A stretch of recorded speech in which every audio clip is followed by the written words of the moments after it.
ومعكم عزوز منقي واحلى قعده. طبعا ده الشاطئ ورا البحر وانا قاعد على الكرسي اهو. احلى فيديو في يوم الحد 8 يناير. عايز اقول يا جماعه الواحد فعلا محتاج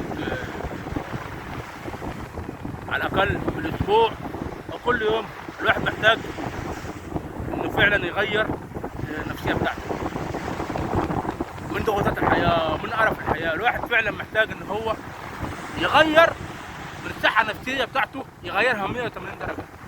وتعلموا نصايح من عزوز، لان انا بعمل الفيديو ده عملي اهو، عملي اهو. انا عن نفسي كعزوز كدرس في علم النفس ومتخرج من علم النفس وبعمل لنفسي استرخاء.